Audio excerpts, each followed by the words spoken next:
My name is Michael Potts, and I live on a Scepter 36-foot sailboat. This is where I am today. So, I owe you guys a video, and for those of you who are out there that are really interested in this story, what I've been trying to do for the last 7 years, this is going to be a different sort of video, okay? This is a truth vlog, and I said to myself when I left for the Bahamas on this boat, no matter what happened, I would record exactly what happened and try and represent it in videos on YouTube weekly. So when I left in 2019 and got back, last year, it's almost a year and a half ago now, I lived on this boat during the winter, and it was okay. It went okay because I was on the boat. So in this video, I'm going to talk about a few of the things that have gone wrong, and I'm going to show you the disaster situation that I'm now in. And to preface that, last night I stayed on the boat. She's over there, and we're going to go over there in a minute. I'm going to show you exactly what has happened here, which is, in my opinion, is really bad. See that mast? I had a dream last night. I was on the boat, and the mast started going like this, like a noodle. And I was like, the first thought I had in the dream was like, oh, take the sails down. There's weight up there, right? I was like, pull the sails down. I could see the sails. And I woke up and went and checked the rig, and it was fine. I'm like, oh, it's all right. It's just your brain saying, Jesus, man, this, That happened a lot while I was out on the ocean. When I was, I spent like 2 years sailing in one direction. Well, sailing every day. And a lot of the time I would wake up out of a feverish dream and go and check to see if the anchor's holding, or, and I think that's why we have dreams, because usually we would have been beasts in a woods somewhere, cavemen, you worry about stuff while you're sleeping, so you wake up and make sure everything's okay. So anyway, I know this is going to be a bit of a rambly video, but for those of you that really care about learning from my mistakes, you're probably going to want to watch right to the end of this, okay? This is a hard one for me. So what has happened here is really bad. Okay, this year the temperatures have been lower by a factor of 3. The wind has been higher by a factor of 2. Okay, more regular gusts. If you look at if you go to windy.com right now on this date, whatever day it is, you'll notice that the entire Atlantic Ocean is red. Okay, it's in the red. If you look on for wind, it's in the 45 knot zone. There's almost like a winter tropical storm happening. What I think that's pretty much happened this whole year, and it's really sort of churned up the weather so that we've had some unusually cold, unseasonable weather here in Scarborough, Ontario. Okay. Right now, it's minus 19. You see that? Minus 19. So there's been consistent cold conditions below minus 15 for the last 3 weeks. Okay. I originally thought, okay, I'm gonna make a video about living on a boat during the winter. I'd already done it for 5 years, for 4 seasons, I believe, that I lived on this boat during the winter. I was like, I'll be able to handle it, no problem. My first mistake was leaving the winter cover late in the season. Okay, that was my first mistake. My second mistake was keeping this boat in the water. I mean, as you guys know, I work in the film industry. When the list came out and I realized that because of the tariffs there was no work for me, I scrambled, I panicked, and I was like, oh, what am I gonna do? So I took another job, but the problem is the job's 2 hours from here. I was thinking, it's all right, man. It'll snow every once in a while. I'm doing snow removal. It'll snow every once in a while, and I'll drive over there and work, come back to the boat. That wasn't the case. Literally, from the moment the winter started, it snowed consecutively every 24 hours, to the point where, I would be so tired, but need to check on the boat, that I would drive for 2 hours, check on the boat, and it just consistently got worse and worse. Okay.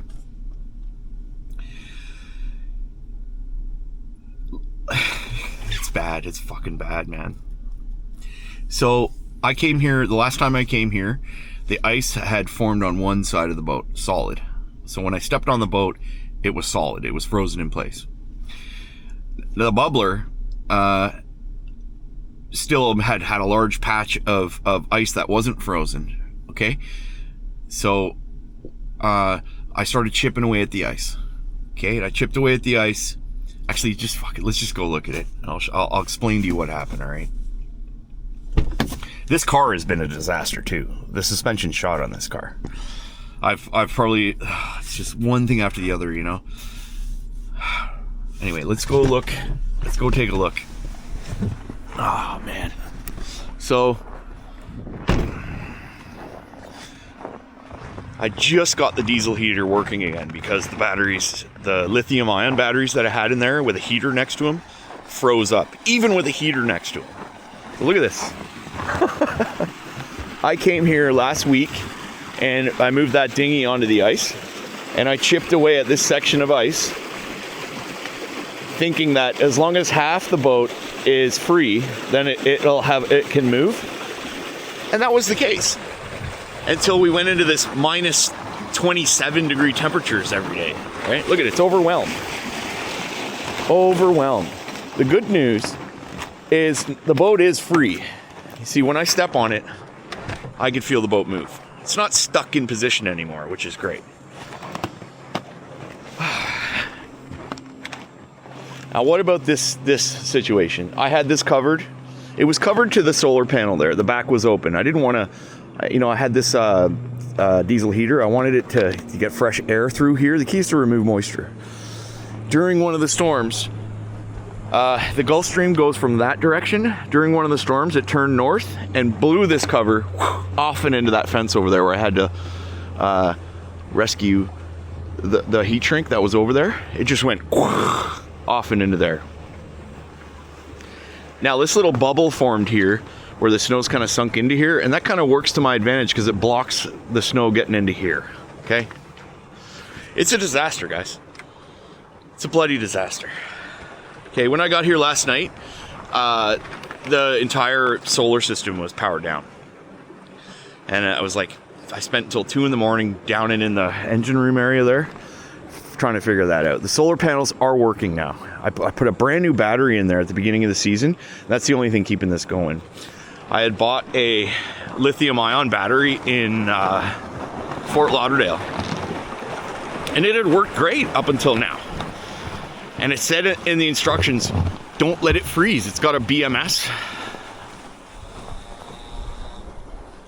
What's that noise?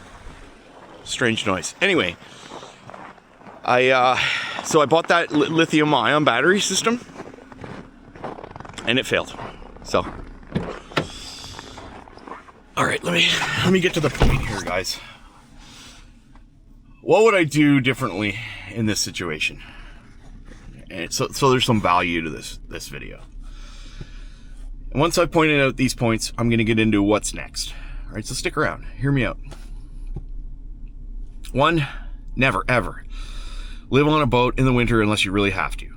2, make sure you have it professionally heat shrinked and done by a pro who does it all the time, and spend the money. Okay.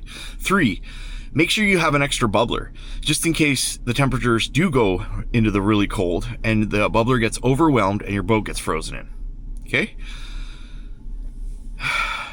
4, you're best just to keep the boat on the hard.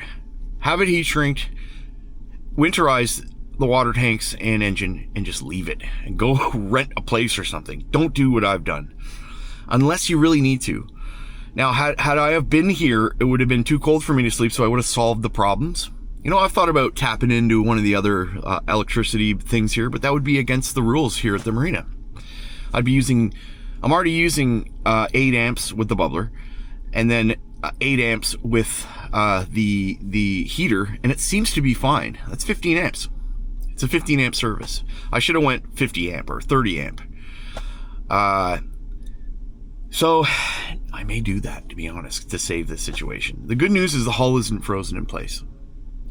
The good news is that most of the deck is covered. Okay, so when the snow does, it just kind of goes off and into the water. The good news is that I'm about to do a refit on this boat. All right, so that's what the reality of the situation is. This boat, when I paid $8,000 to be here for the winter, she was like, hey, well, it'll be about $4,600. We'll put you on the hard, but you're gonna have to pay to put it back in the water, etc., etc. She was like, if you're a winter live aboard though, we'll give you a month in the work yard for free, and we'll haul your boat out. So I did some math there, and it was pretty much the same thing. This is how these marinas operate. So the good news is that it's mid-February, March, April. Okay, these temperatures are going to start consistent. I think we're on the other side of the hill here. The temperatures will start to warm up, and it will become spring. And at that point, I can rip that cover off and pull the mast down and pull this boat out of here. And what are we going to do to the boat? I'm going to do a full refit. So let's get into some other aspects. It's funny with my videos, all the good stuff's at the end. Remember that, okay? And I do that on purpose to attract people who are really interested in this story. I am concerned about subscriber count. I am concerned about views. But at the end of the day, this is a truth vlog. And I'm just telling you what's really happening. You understand? And hopefully that credibility, you'll remember that credibility when I leave to go sailing around the world. Because I will tell you exactly the real situation as it happens. All right? So we're going to pull this boat out. It's going in the work yard for a month. Could be more. Okay? I have a cradle for this boat that I bought with it. It's at another marina. I got a buddy that has a truck. We're going to bring it over. We're going to put that boat on the hard. And I'm going to pull the mast down. The problem is the insurance is up in 2 years, and I have to put new rig on that boat, or else I can't insure it. Okay? It's got a lot of problems. I was down in Bimini. You can watch the video right here.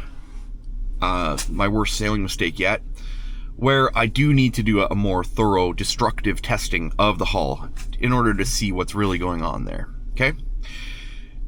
Fin keels tend to get a little bit of a smile, where the bow of the boat connects to the keel. I need to tighten the keel bolts on this boat is what I need to do. I talked to a guy about it. He was like, it's not a big deal, man. You can do it on the hard. Just tighten those bolts down and ferret over, seal it up.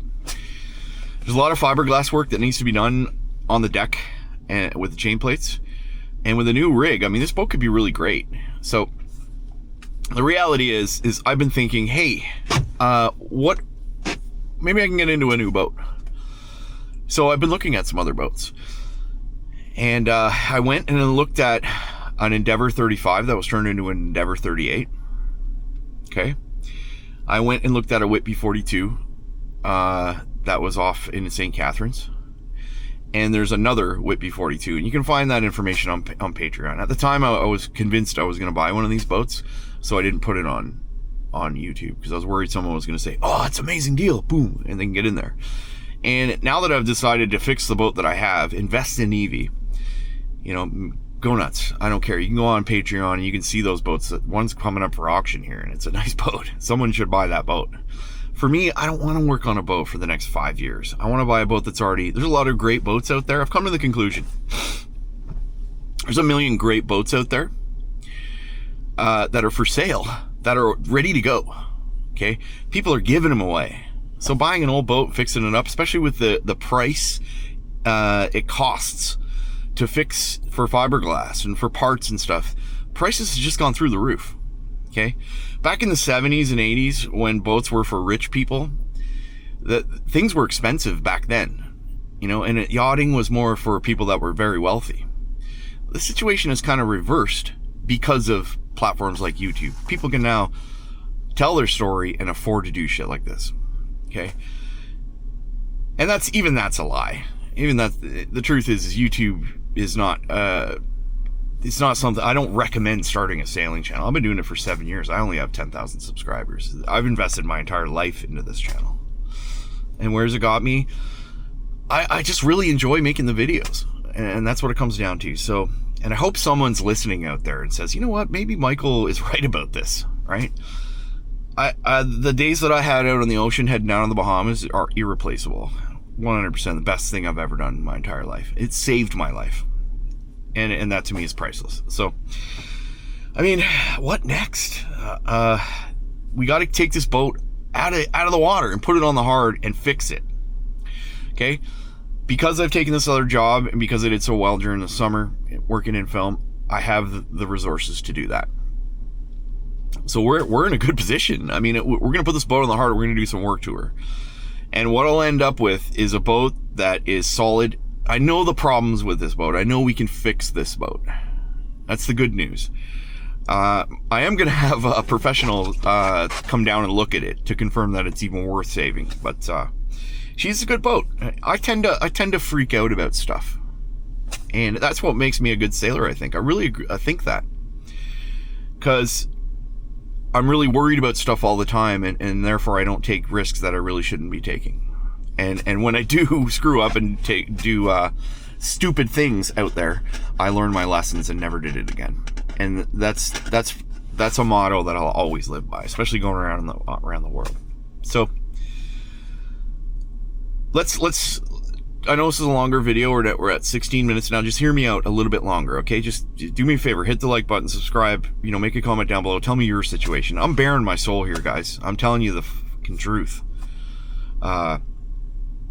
It's so easy. YouTube's so easily, you can you obfuscate things and make it look like something it's not, to get a leg up. And that's not what I'm trying to do. I'm trying to, people out there that want to buy a sailboat, live on it, sail around, go far, they should watch all of the videos that because there's a lot of really important things that I've learned along the way here. Okay. So what we're going to do, once the boat's fixed, we're definitely going, I don't know if I'm ready to go around the world quite yet, but we're going to go back out sailing. I mean, I got this boat. She's really a coastal cruiser. What I need is $100,000 American. And I need to buy a bigger, more capable yacht to do that circumnavigation, which I will save up over the next few years, and we'll get into a bigger boat. That's going to happen eventually. But the boat that I have right now, I think it's important that, for one, she's got me so far. I owe it to the boat to fix her. For two, it is my investment, right? If I sold her, I could probably get a lot more for her by doing some repairs to her. And that's obvious. So that's what I'm going to do. I have to do that. So, I mean, it's been so cold. It's been such a crazy snowy winter. 3 times as much snow has fallen in this area than has usually fell. So what I'm going to do right now is I'm going to go chip away at this ice and clear an area and maybe move that bubbler on an angle up so that I wanted it to create a path between the back of the boat. The boat is free right now, so if the insurance company's watching, it's not frozen in place right now completely. I'm going to spend the next couple hours fixing that. I have a few days off here. It's obviously sunny, so I don't have to go to work. So, I mean, that's it, guys. That's what's happening. And I hope you guys are listening and learning from the mistakes that I've made. The good news is we can totally fix this boat and go sailing, and we're gonna. I was thinking about what will we do in the long run once this boat's fixed at the end of the summer. I'm thinking I'm gonna work all summer as well and fix this boat when I can, release videos, and around the end of the summer I'm gonna go down to New York City. We're probably gonna go off to Bermuda, and then Bermuda down to the Caribbean. If I don't feel comfortable doing that, we'll take the ICW again. This time, I've done it so many times, I could be down in Miami in like a month. Really do the hard work at the helm. That's what sailing's about. It's sticking at the helm and saying, oh my God, I got to do 200 nautical miles. Oh man, that's a pain in the ass. And you just will it into existence. That's sailing. And eventually you end up where the palm trees are. That's the reality of it. So I'm excited to do that again. So maybe get down to Jamaica or something, or Grenada this time. That's totally possible too. It's just a matter of having the right boat and gear, which I think we do. You could sail around the world on a sailing skiff. People have done it.